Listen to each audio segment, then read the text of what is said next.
kati okumpa ebyokulya kuno kuyina engeri kwa ngumya nga feeling considered kati waite ennaku nga 3 jukira wano walingawo ekiwandiiko kiri no vacancies here era ekiwandiiko ekyo okumanya kyali kyalubeerera ebbanga lyonna letwabeera ku radio Ikweta kyabeerawo kati lwe wabangawo notice eyagala okukolebwa nga bakijjamu kyali mu kagundi nga boolaba frame ekifaananyi kati nga kiri munda mukalabirwamu kati kitegeeza enkuba ne bwetonya tekitoba wasigala tewali mirimu okitegedde kati ngenda olaba nga bakolawo programu changes ngenda okusanga nga kuliko erinnya lyange awali no vacancies olunga bakutadde mu programu ki kati ku radio Ikweta awo waliwo programs ezekiro waliwo program ya Suuna Ben Suuna ali akola program bagita Midnight Flavors kati Midnight Flavors Suuna Ben waffe nga yakukuba nyimba naye nga si ku format ene y'okutabula ennyimba nti okuba nani stop kubayo kanono jjawo ne boogera nange abali ekalangala muje bali bannange abagalwa mpola mpola nga bwemayizi no shows ezekiro ezo late night shows ezo mimea love manya biki ebyokuba akayimba tumira ku mwagalwawo bwe biti ebyo kati nze ne bampa program bagiyita Friday Jam ya obusungu tabu okuba kinezebikesa ezo ate kati ng'okumpa ezo ng'oba weeretedde obuzibu ngamba nja kutta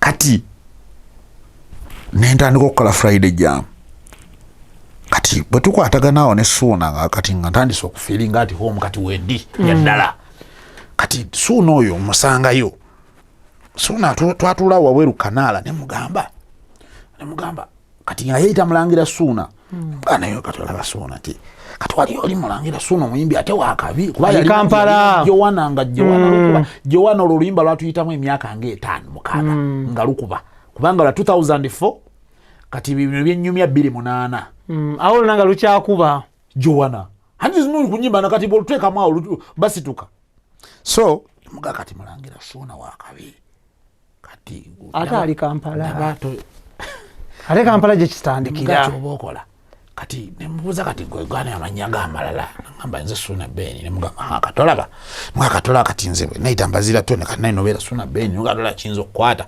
ebyo twabiteeseza wansi kanaala okayumba ka radio Ikweta talwa akayumba mwabeeranga generator biki ebyo abatulaba akanaala gwe mulongooti kati wetwatudde awo bannaye Suuna n'apiiki nga talina kintu kye yali awulidde nga mugamba ng'ekyo nekikolerawo erinnya ne likyukirawo Suuna Ben MBAZIRA TONNY ne tutandika kati ebyaddirira wakati mu kubeera nti twafuuka abakozi abalungi manager ndooza ebimu n'atandika otuleka ne tutandika okushokesinga buli kyetukola kyetusobola Suuna nayegabirayo program awo ey'ekiro efaanana n'eri gyenkola neyegabira n'akwata bagiyitanga Zoom Africa kati Zoom Africa eyo twagikolanga 2 days Saturday ne Sunday kati Suuna nze nenkola Friday Jam najja nakola Zoom Africa ya Saturday nenzija nenkola Zoom Africa yo ku Sunday nze ndagiyegabira nawe ne wegabira era ne tuddamu ne twegabirayo n'endala emu fembi Mayinja yagamba nti abalala bajjanga bakirina definitely kati bali ku bwa manager kakati tetwegabiranga mu mbeera ya bwa manager naye twaliikirizanga budde butaliimu nnyo bantu buli bize obudde nga bwoba olinamu show of course tugitawanya naye we tweziranga okulaba watali muntu wali ekituli nga ffe tugeza okulaba nga tuoccupyingawo ne tufuna show emu ku shows ezikyasinza otukolera twagikolanga babiri ku Sunday emisana nga bagiyita request line ekyo ffe twagigituuma kati request line eyo nga omuwuliriza akuba essimu n'asaba oluyimba ne tuluzannyira kakabadi ako katiisa nnyo ng'okusaba abana nava ku ssimu nkugambye ng'eno lutandise okuzannya kati Suuna nga yabeera wali ku mikisa yakwata amasimu kati nga nze ndi eno ku kompyuta eyo programu njagala okukutegeeza tuyinza n'okuba nga tulifa tetuzeemu gikolanga eyo yali nzibu nnyo kati ekimu ku byagi spice ng'okubeera ey'amaanyi waliwo ebintu bye narekodinganga nembiteekamu nga byogera nga amaloboozi nga twogera ng'abakadde. Ekyo kintu kyawamba nnyo abantu twana extent nti abantu batandika okujja ku radio nga twagala kulaba bali abaana boogera ng'abazeeyi. Ekintu ekyo ne kiwamba ne tukikola twana extent ne tutandika okwanika nfatinga radios endala ezaaliwo ate ennene. Tandika okuzinyeenya. Tuzinyeenya Buddu. Olwo wetunonera. Mwembi. Tombuuza ani abanona.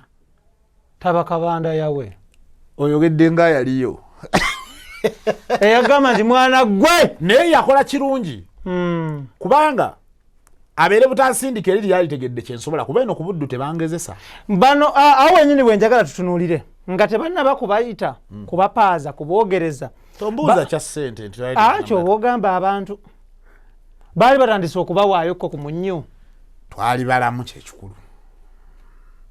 Temwalaba wadde Simoni eva kugamba temwalaba wadde Simoni efubutuka mu masa. Ku radio Equator twebaza Katonda twali balamu nga tetulwala. Extradigestshow mugoba nsonga Ibrahim Kasage manya gange. He has a great story to tell. Bulirora omuntu nga ali celebrated in any field. Gwabera amulabe eyo. Osobola okulowooza nti ebintu biri yabisanga ku silver plate. Nedda my friend. Abantu bava wala okutuuka gwe wootandikira okubeegombera. Era nga emboozi eno ekyagendera ddala mu maaso. Wabula nga kankujjukize nti Dynafarm bwe batuteekamu essente basangibwa Kololaawo ekibanja namba 19 Makenzi ojja okubanga obasanga. Era nga bano bakugamba ekintu kiri kimu nti bakola ku nsusu, bakola ku mubiri, bakuwa fertilizers ezakabi, bakola kye bayise health consultation, nutrition consultation, bagendeko obalabe, obatuukirire, obanyonyole kyoli kyowulira, then bo bakubuulire kye weetaaga. Ekyo kintu kikulu nnyo. So okunyonyola omuntu nti mpulira bwe nti ne bwe ndiye n'agamba nti kaakati weetaaga kino ne kino ye Dynafarm. Ate nga Almeredian Ventures Limited bano bajja kutwala okuba ekyeyo ekkata ekyeyo ekiri productive. Basangibwa Ntindaawo naye ng'ekisinga bukulu bakubire namba y'essimu eyo gy'olaba wansi awo buli kimu kitambule bulungi nnyo. Ate nga Euroscoffee Academy ejja kutendeka obeere barista owakabi. Euroscoffee Academy basangibwa ku Alwada Mall Abu Dhabi Airport Road UAE ojja okubanga obasanga. Ate nga ne Kampala baguddewo ettabi buli kimu kitambula bulungi nnyo. Yo Sankago ejja kusaabaliza emaali okuva e China mpaka Mombasa mu nnaku 18 zokka buli kimu kitambule malembe oba talatibu awatali kuwannaanya kwonna. Tuline Mbazira Tony atuyisa mu lugendo lwe okuva gy'avudde paka watuuse olunaku olwaleero. Era nga nkugamba nti wetunaaviira wano ojja kubanga oyize ebintu bingi nnyo. Mbazira babuwe. Of course omuntu yenna bwe bamuhayaringa oba bwe bamupasula okuva gye bamugye okumutwala gye bamwagala wabeerawo essente awo tewabeera kuwannaanya kwonna. Eno ku Buddu mwatuukirayo ku ssente mmeka? Eno twatuukira mu bitiibwa ebitagambika. Actually that is 2009. Michael Jackson afa. Olufe tulumba ku Buddu. Okay. Olanga tutandisa n'okulaakulamu. Tutandisa okulaakulamu awo nnumbi ya myaka gyange 22 nga sirumikako. Sente bazituwa tunoonya n'oziteeka ne wabula. Ng'olaba wammeka? Twala 25 omwezi. Nga nnyingi nnyo totenya kyonza zikola. Nga guggwa nako nga neziri okyazirina. Wanki? Eziri ezaguli.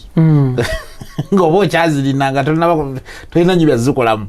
Bw'otuuka ku Buddu bakuwa program ki gwe in particular? Kati bwe ntuuka ku radio Buddu olugundi yali avuddewo Faridi Mpaji azze Kampala azze kubukedde because that year 2009 ojjukira gwe mwaka gwalimu yoleke webugerere. Kati CBS eggalawo bagiggalawo. Kati bukedde etandika bajjukira bukedde okutandika CBS yali ku mpewo. That is 2009 around there. Kati embuutikizi kati Mpaji Faridu ava ku radio Buddu ajje Kampala. Kati Mpaji Faridu yali akola of course wa sports ekyo bakimanyi bonna batulaba kati nze bandeeta kudda mu bigere bya Farid Mpaji then yolo Suuna te ye Suuna yansooka okuvaayo yali azze like some months back nga nze nkyaliyo ali ku buddu ye nga ze ku buddu nga nkyaliyo kati nze nzija luvannyumako cause Suuna nzijukira yajja mu Gwakusatu 2009 nze najja October I think space ya miezi ndoza nga 6-7 neera tulina bingi bye twakolera wakati awo ng'ali eno ndi eri twakola ebintu ebyekisiru byesigamba muntu yenna mulala kukola naye nga ffe twabikola ate ne biba byakabi mwakola kyekyo kyetwakola tewali yali akikoze kyekiriwo ekyo kyetwakola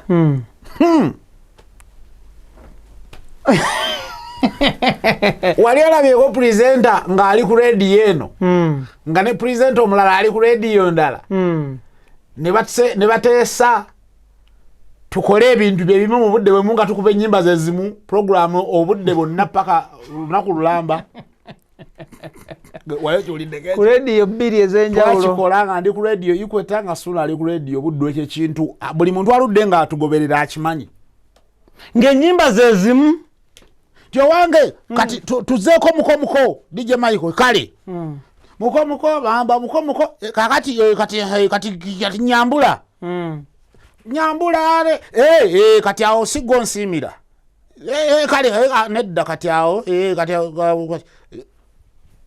the whole night abantu bayawula batya nti eno buddu nti eno Ikweta ekyo ekintu kyovula banadde ng'anyo kyogera kyali kya kisiru nnyo naye kyayogerwako okumala ebbanga n'ebbanga to an extent nti kati olwaleero omuntu akusanga wakati mu kukulaga nti aludda nga kugoberera ayogera ku kintu ekyo era n'abali mu kutulaba kati mu comment saawo bw'onookola bulungi bw'oneetegereza ojja kulaba mwagamba nti ekyo ekintu akijjukira yakiwulira nga radio Ikweta kyeyogera ne radio buddu kyeyogera okujjako mukawoga nti kati tufunyemu ka break kati tuli mu kwogera era nga tuddayo mu music wammwe ngera tusimbulira ku luyimba lumu kyaleeta bizibu ki kyaleeta ssanyu ki tekiina kizibu na kimu kye kyaleeta lwakuba nti kati ng'omuntu omukulu sikisaali kiwagidde naye kyaleeta essanyu nti ffe abantu abaffe baali batumanyi nnyo nga omuntu omu and by the way ekintu ekyo ndowooza kirakala ki kyatwambala nnyo kubeera kati olwaleero kati olwaleero bw'owuliriza nnyo CBS nga ndi mu kukola bw'olya njogera ku Suuna oyinza okugamba wa ku CBS kati biri awo that one njagala tutunuulire ku buddu wamalayo bbanga ki ku buddu nabeerayo for 10 years because in 2010 or 2000 around there bakwawadingako the most outstanding performer of the year ebyo bwe Katonda abadde mulungi cause neyo show gye tukola ku CBS kati ya Township Tunes last year yafunye award ya over the best entertainment radio show kind of so Katonda abadde mulungi nnyo ebyo abadde nga abikola era tukyebaliza Katonda n'abatulaba abatuwuliriza babe bavukoze batuwanikayo n'otujjayo so kakati 2010 tubeerawaawo 2011 nga bw'omanyi otuuka n'olaba nga olina obwetaavu bugattako ku byomanyi twali tulina okuddayo okusoma ne tugenda kusoma ku Kampala University tusoma naye era byali so challenging okutuuka ku kampasi ng'abaana gwe bakulabanga Katonda bw'otaba nnyo na magezi oyinza okulema okuyita ogwa kutuukayo okuviira ddala ku lecture agenda okusomesa ngafaaniwo nga ne byagenda okusomesa byasomesa olwali kumbi gwa bikoze weeks nga 2 emebeganga byabaddemu ng'obikola practically kati ate nga ye ali wali ku lubaawo where did we stop yesterday so it is a little bit challenging naye engeri gye twali tugenzeyo nga tumanye ekiruubirirwa kyaffe nti fine talent yaliwo naye nga ndooza n'olupapula lukulu nnyo so mwagenda ku degree diploma twagenda ku degree that is good Kampala University awo twaliwo n'abantu ab'enjawulo era abamu Kampala University etabiri e Masaka jeri mukumbu omanyiyo nnyo ogasseeko ekyo ate ng'oli musajja muganda so bwe bitu bwe byali kati ne tujja 2013 14 15 actually tuyingira 16 mu April Suuna wajjire na Kampala ye 2016 mu April yena akusooka najje Kampala then nze nensigalayo nalina ensonga ezansigazaayo nga nnyingiko nga nina okuzimaliriza nenzimaliriza nange joli abalamu wano tuyingira 2019 kozi yali 31st December wa 2018 lwe nasiibula okuva ku radio Buddu nojje Kampala 2019 ne mutandikire Kampala ku Chabasa ku radio 4 Radio 4 ewa Balam ya banga namala ku Radio 4 yali tono na signing ayo contract kali kampi ka myezi mukaga basinga obungi tebakamanyi tubagira oninga naliyo ku Radio 4 twaliyo ne Anatalia Ozoyo twaliyo ne Fifi the Queen Andrew Chamagero oyo achaliyo nnyo so twaliyo optional Alan oyo bano Abdallah Walusimbi munakabanga twaliyo natukola betwakola so over ku Radio 4 nogenda Bulange Mengo ewasaba sajja tutulira move eyo from Radio 4 to CBS si move enyangwe nnyo from radio etandika Radio 4 because it's a new radio bwechiri era tugenda okutandika January wa 2019 yali mpya kumpeo yes kumpeo cause nzijukirawo ne bala because Radio 4 yali Alien FM nevaawo negende namanva abalready paper ne bagigula neveeyo nedda ejinda yes yasooka kuba yabayindi ku Old Kampala ngewakayiwa ku satellite studio nze ngendo jigwako nga yamuddugavu so ne okuva ku Radio 4 kujja ku CBS move eyo yali etya move yange yogenda ku CBS kubanga ne ku Radio 4 kyansainingisa contract enyimpi nti move ya CBS already yali in pipeline era okuva Masaka najja fine ebyaddala najja ku Radio 4 kola naye okuva Masaka najja ku CBS era ku Radio 4 nayogera ne mukama wange bala moyo tusaininga contract kali kampi era kali kagwako nga yencha nensimbula leero novayo so oli ku 89 emmandu so eyabavubuka ab'omulembe omutebi sabula eyo kitambula kitya tewali tabbu yadde mukama okola Monday to Friday ne ku Sunday Township Tunes I think it's a new program je mwatandika nayo teyaliwo okay kale kati tugenda kutunulira the new wave of radio in Kampala and Kampala is Uganda like it or not chebaita Kampala ye Uganda and it is the capital of course definitely choka chimalo okunyonyola absolutely so tuline Mbazira Tony nze Ibrahim Mukasa tuli ku Extra Digest mugoba nsonga one of the biggest and finest online TV shows kusema zinga wa Africa it is not across. One of the man it is the best online TV show across the whole world I love that so njagala tutunulire gwene Suuna Ben banna Masaka abasomoka lwera abantu ebweru balina ebibuuzo ku ekibuuzo kisookera ddala people think muri ba Luganda njagala okittaanya olwaleero tewali Suuna asobola kuba muganda wa Mbazira ekyo kimu mu Buganda ekyo kimu ono Wanyonyi Nyange oli Mulangira koza Suuna wa Mpologoma okay lwakubanga bomanyi katonda mu Buganda nono ekika kyo omanyi Obulangira nakyo kika itself kakati ne Mpologoma kika kati okujjako onoofuna Suuna lyakyo kunnyonnyola naye nze kyemmanyi so temuli ba Luganda yadde mukama temwasomera mu ssomero lyerimu okujjako university yadde mukama n'okusisinkana wessaa kunyumiza naye interview eno twagitemyetemye twasisinkana mu Kariyoki ensi weetandikire okuba ng'etugatta nga mutumbiza sound n'okuba ebinyaanya kati ate eyo eyo twali bayimbi nga tuyimba ku stage Suuna oyo ng'ayimba olimba yakafeero n'oyo yakafeero akafeero bwajja muyinza okugoba mugobe tuyimba tumulina So kati nze nga nyimba ezinyimba zonna endala ezisigadde nze saaboolanga nkunga bennasalawo okuyimba za kyoto nga zonna nziyimba. So kati eyo ensi gye yatusisinkanira neetugatta lwe tuli batufunye obuddola tuli byogera ebyo nabyo. Actually mu maaso awo tujja kufunayo show emu nga tuli nabo bombi ndowooza kyekinaasi inshallah tubinyumye nga bwe tuli nenga orelatinga nnyo ne Suuna ono nnyo nti ne bwe tubadde tutuuse wano olwaleero olina statement gy'ongambye nti how you wish tubeera naye wano ku set n'okigaana buganyi nenkiteekateeka mu maaso naye nga nze kyembadde mpulira njagala. Suuna ekisooka mu byonna kyewabuuziza si muganda wange lwakuba nti kati olwaleero mwadressinga nga muganda wange kuba ensi yatugatta ekyokukola tewali ffe kennyini twakwatagana ekyo kati tulina ffe kyakukikolera ng'abantu. So lwaki Suuna muriletingako nnyo mu bintu bingi. Suuna ensi etulabye ffenna, ensi etulabye ffenna, tulina bingi ebitunyize nga bitunyiga ffenna. Era ebiseera ebisinga obungi lwakuba nti ate tetuli kika ky'abantu bagaa nti tugende egindi tugendeko out mwe tubikola ebyata. Naye ndowooza singa era tubadde nga tugenda netunywamu era twalinyweddemu ffenna. Naye ebiseera ebisinga obungi ensi tugirabye ffenna, bingi bye tulabye ffenna, bingi byabonyaabonye ku lwange, nange bingi byendabye ku lulwe. Saakunyumiriza ku leediyo budde eyo baatugobako ffenna naye nga baagoba ye nange ne bangoberamu nga siina musango. Ekikwekweto nawe ekikutwaliramu ekitugobeza fembi nga ye yakibaddemu. So bingi, it's a lot. Tulabye bingi ffenna ebirungi n'ebibi.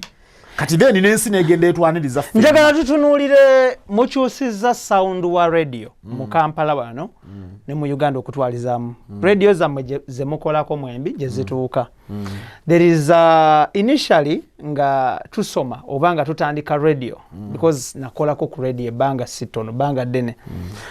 Ennyimba ezaakubwanga ku radio kuno zaalinga original minus no any additive. Toyongeramu kigoma toyongera ki oluyimba nga luliko original tokendeeza togattako webale nnyo pitch eyo nga tekyuka wabula ng'ojja kunoonya olugwa mu pitch eyo lw'obozzaako. Olwaleero luno muyina ekintu kye mwayongera mu radio ne mukyusa endongo oluyimba lujja nga luli original ne mulukola ebyammwe kakati soko mali tugende. Abantu bano baali agadde okumanya ekyo ekintu kyammwe kya radio gye mukolera kyani era kitwala wa radio industry mu ggwanga Uganda kakati. Kibuuzo kyo kigazi bannange oba nsobola kukozesa bigambo ky'okukinnyonnyola naye kale kangezeeko bwe nti kakati bino ebintu ffe nze ne Suuna bwe twali tutandika ebintu bino jjukira nakugambyemu wali emabega nti tulina ebintu bingi bye twagendanga tuleeta oluusi ebimu nga bibadde tebiriiwo. Omwali ng'okwogeza abakadde ku radio nga twogera nga abakadde nga tuli nno baana bato naye nga lugira bwoti n'owulira ate ekintu ekyo nakati era bw'owuliriza ennyo kitulya nnyo. Kati nti ffe twegomba nnyo embeera z'abakadde. Personally njagala nnyo abakadde. Nze n'okutunuulira obutunuulizi omukadde bwe nti ansesa ne waba talina kyayogedde. Abakadde balina ebintu bye bakola, balina bye bakkiririzaamu, balina bwe beeyisa nga mbeegomba. Nti ate ffe tulabanga ebyakabi bo babeera babiri weird. Omukadde okula obulabi ng'oyambadde empale eriko ekituli nti okitegeera batakutegeera. So kati ffe ebintu ebyo twagenda tubikomyawo ne tugezaako okuleeta radio eri nakyo eri real etaliimu nnyo kwetegeka kuli okusussa eti bane kati ngenda kumpewo bannange tutuuse eyo ne tuvaayo ne tuba nga tubeera ffe. Nze when I'm on radio is always me. Tompulira nkonti nfeeki nze njogeremu nga gundi bw'owulira ku radio aba mbazira Tonny. Suuna Ben oyo bw'omuwulira abeera ye. Kaakati ne wabaawo ebintu ebimu bye twasalawo mu nkola yabyo ebimu nga biruddewo. Kankubuulireko kino. Ojjukira bwe nagambye nti olunaku lwe nagenda ku radio Equator nali mpuliriza bye baali bakola before. Kati nze nengezaawo kukikola mu ngeri endala nti jjukira luli twalina software yaliwo mu radio ezennaku ezo Winamp wagirabako aka green. Then kati waliwo Raduga wagikozesa. By the Raduga ne kuno kweri. Waliwo zino zi media player. Kati ezo radio gye yava kubanga ne zino kati olwalero ezikola radio automation zaiti zinnaba kujja zino zijja zira DJ Pro tizaaliwo by then kati nga ebiseera ebisinga ne bweba radio erina bulango of course bwa kuzanya manual okateeka mu music match no lining up wali ka playlist kakati wakati mu kubuuliriza radio nga mazima bw'owulira radio n'ofumiitiriza ku muvubuka kye yandyagadde okuwuliriza nga kirina okuba nga kisukka ku ekyo ekyaliwo by then ekiseera ekyo okitegeera nti okuwuliriza oluyimba n'oluliriza paka eri gye luggwera n'asiibula n'agenda ne luggwa ne wayitawo ne ka dead air swipa nejja nevuga olulane ne swipa nevuga nesirika olulane lutandika olugere kulira byonna twalanga atandise wa Mariam Ndagire kati eyo ne tuwulira nti ekintu ekyo nga kisoundinga so humble yeah kati mu African Traditional Society tulowooza nti wayinza okubanga kizibu nnyo ekintu okubanga kiri humble nekinyumira omuvubuka ne tulowooza nti it is high time tufune ku music yo yazanya back to back naye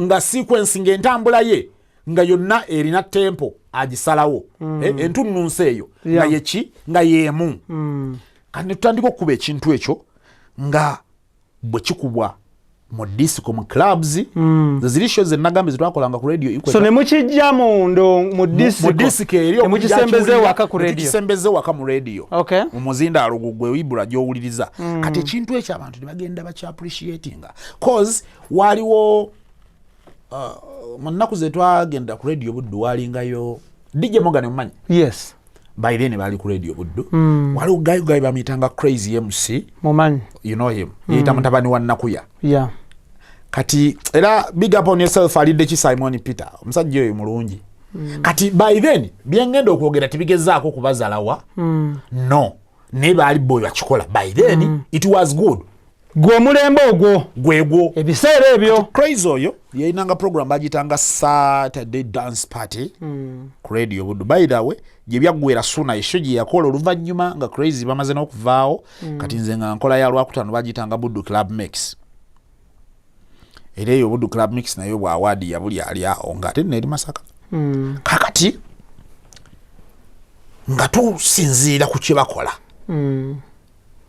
fene tukigezaako kukifunamu an improved version of it nemugonolamu netugezaako okuyisaako akangwe kati abantu Crazy yakubanga music Crazy nalinga mugoberera kubanga jukira nti nze ebiseera bisinga obungi nze njagala nnyo okufaayo okugoberera ebintu ebirala ebiri mu layini y'ebyange sagala nnyo okukola kintu kyange nga nze ndi eno muze ekikola nze mugeze nnyo no I always take time I listen to you then I come back collect ideas definitely kati Crazy oyo yakubanga mu club Doris Crazy nga kuba bulungi endongo ye nga jikuba nga jigatta kati ngate ku radio ngotuka n'omuwulira nga agenda n'abanga ayagala okukigatta n'owulira nga atakivuddeko naye nga atakimanyo kikola kati kintu kino mbutuufu nga kinyuma anjagala okutegeeza Ibula omuntu yenna ali atategeera kye ŋŋamba teri kintu kinyuma nze kennyini olwaleero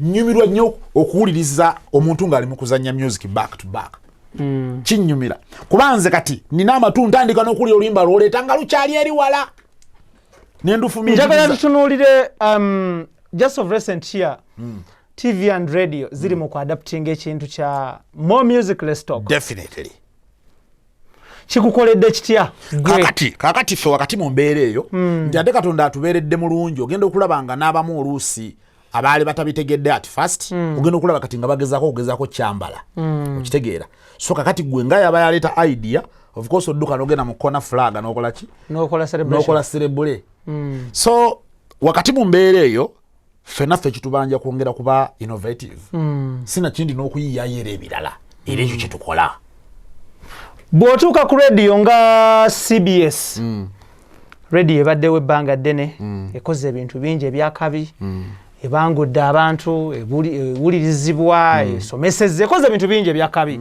terms of development and creating awareness in one way or the other wasanga challenge ki okuleeta that idea on radio because ku CBS tekyaliko as well as ne Suuna Ben tekyaliyo yaliyo yeah kakati ate nno munnange kati ate ekya Suuna n'ekyange birina we byayawukanira. Suuna yafuna a lot of challenges kubajjukira ate twabikoleranga Masaka.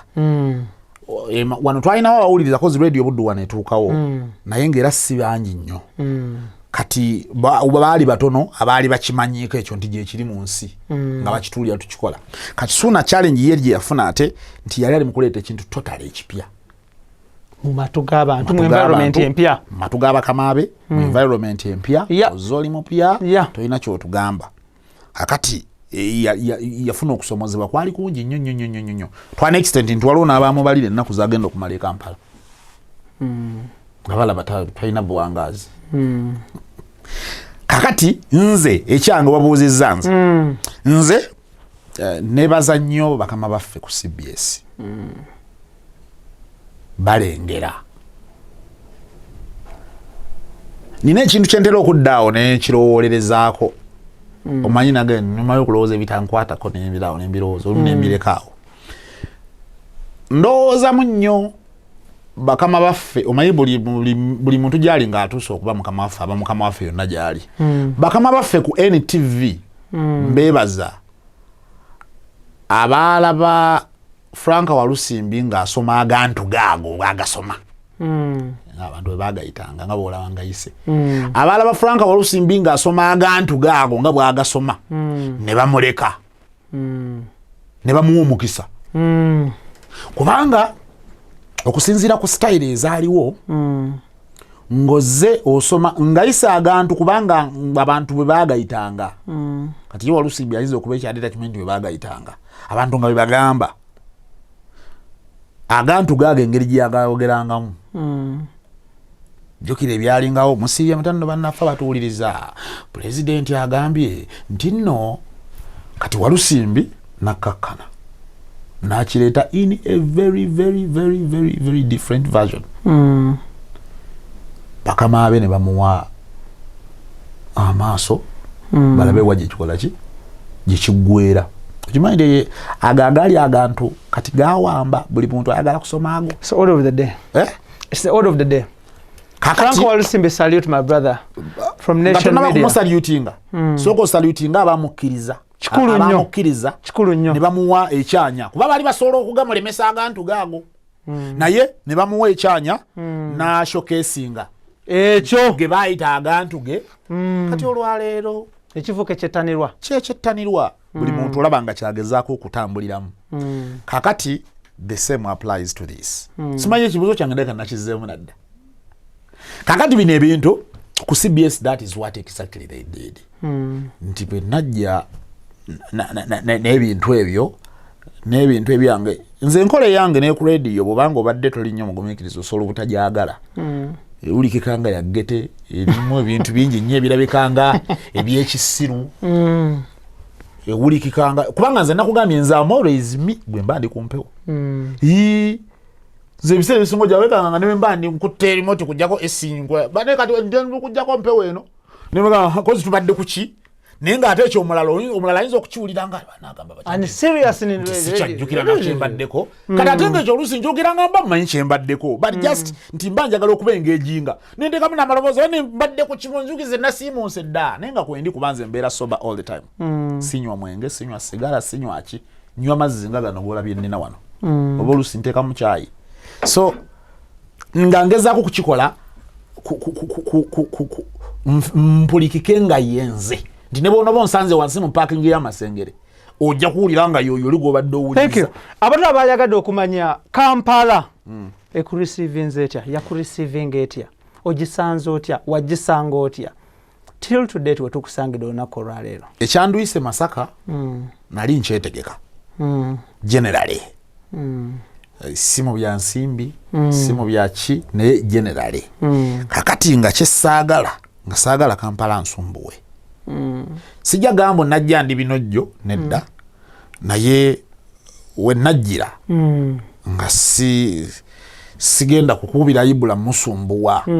Ate ekirala saagala nnyo kusumbuwa Suuna ono kubanga jjukira ye yali azze kati nga saagala ate kutuuka eno musumbuwe nnyo atuuke n'okugamba yo basinga yasigaddeyo.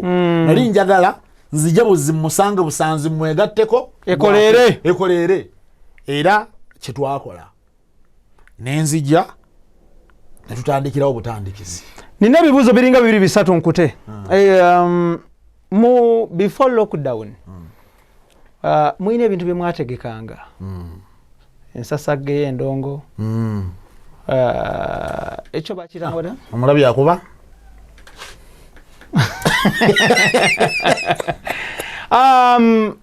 ekyo bakiranga kalinze nina TMT live experience. MBAZIRA TONNY TMT live experience. Mujjuza ne mugoba n'okugoba. What is so special kireeta abantu mu bivulu byammwe nga tolanze nti ndeeta Chakademas and Pliers, tolanze nti ndeeta Shaggy, tolanze nti oleeta Shonipo Obaani n'abaawa n'abanene temubalanga ne mugamba n'obeera wekka ku posta booti ne bajja, n'obeera wekka ku bbaana ne bajjula. Kakati ekintu ekyo mu byonna tusooka kwebaza Katonda kuba si kya bulijjo. Ekirala kyongera okulaga nti osanga abantu abamu ebintu bye babuusa amaaso abantu abasinga obungi bye baagala. Nze bwe ndowooza nti eyo indicating ekyokuba nti abantu bajja ne bajjulayo mu bungi nga n'oluusi abantu abamu we tugenda abayimbi baba batimbyewo ne bibaganirira. Naye Katonda n'atuwa omukisa n'otimbawo nze oba Suuna oba n'otutwala ffenna abantu ne bajjula ne batuuka n'okubagoba ng'ate babasabye ssente ze zimu ne zibagenda okulabira abayimbi group ennamba. So ekintu ekyo kirabika abantu abo ndowooza bye bakaabira ffe tubirina kireka bwe kiri nga balowooza nti bye banoonya ffe tuyita nabyo, era ekintu ekyo tekibeerawo olunaku lumu bati kibaddewo omwaka gumu oba ebiri, kibaddewo ebbanga ddene ate nga buli lunaku oluyitawo kyongera kulaga nti kigejja bugezi. So kati naffe bwe twamanyira ekyo ne tulowooza nti kirabika tulina we tubakwata awalumanga we watuufu kati nga tetusaana kuseeseetula kalimi, just kwongeramu bwongezi, tukyongere bwongezi kigejje, tukyongeremu ebirala eby'amaanyi, sinakindi abantu bongere n'okuwera. Thank you. Bw'oba toli ku radio obeera okola ki? Mba siri ku radio. Obudde bwange obusinga mbeera nkola production wano we tukusanza. Ate nno ne bwe even before okutandikawo wano obudde bwange obusinga mbeera mu bintu ebyo nga mbitigonyola buli kadda nti bibaamu ebipya bijja. Okay. Are you proud of being a radio personality? Yeah, of course, kubanga ebisinga byendi ne byenakafunawo ebisaamusaamu obutinitini bwe nnina nika nakasimu ndabika nakajja mu kubeera ekyo kati nkijja kuba kya bulyaza amaanyi bwe nganta am not. Singa tewakola ku radio walikoze eki? Endongo eyo giraba. Singa mwina omuyimbi wano kyeyekola kubanga okuyimba kwo mmanyi ate nga byaddala nga kuba siri muyimbi kubeera si buli waliyo n'abali abamanyi okukola ku radio nga si bakozi ba ku radio. Okay. Nalabako Misa Kisemakula oyo olumu nga ayina TV presenter omugo yagenda na challenginga mu show. Naye obudde Misa kiro yalimu nga yakola show yanyuma nnyo okusinga presenter obudde wagikola. Extradigestshow mugoba nsonga emboozi y'omuntu emboozi sebankadde aginyumya gogikaddiya. Wow. Ate olugendo lw'omuntu temusobola ddonyumya mu ssaawa emu oba bbiri kati tutematemamu ne tukuleetera ekyo. Tetugenda kubanga tusukkawo olunaku olwaleero luno njagala kwebaza MBAZIRA TONNY obudde bwo n'okukkiriza n'osharinga n'abantu gy'ovudde ne wootuuse. Abantu bangi nnyo bali successful mu nsi muno but they stay silent about their success and the challenges they have faced in life. Njagala kwebaza, njagala kutumira ku muno comrade wo gwokola naye Sophie Tebi. Sophie Tebi yenna mutebi nno. Ankulamusizaako nnyabo. N'abakozi ba Chabasa mwene okuviira ddala ku baddukanya Chabasa okutuukira ddala ku muntu asemberayo ddala wansi. Salute. Njagala kwebaza gwe ne management yo y'ekifo kino. So njagala kwebaza ba sponsors baffe Roast Coffee Academy, thank you so much. Sun Cargo Shipping Company, thank you so much. Almeridian Ventures Limited, thank you so much. N'abakulu ba Dyna Farm muli bakabi nnyo. nkugamba ekintu kiri kimu nti bettanire bakozese bagenda gye bali mukwataganye ekintu kino. Yakobaza Idris Lukwago, Daniel, Keith, Anthony Senabulya, mwebali nnyo, mwebali ddala. Ibrahim Kasage manya gange.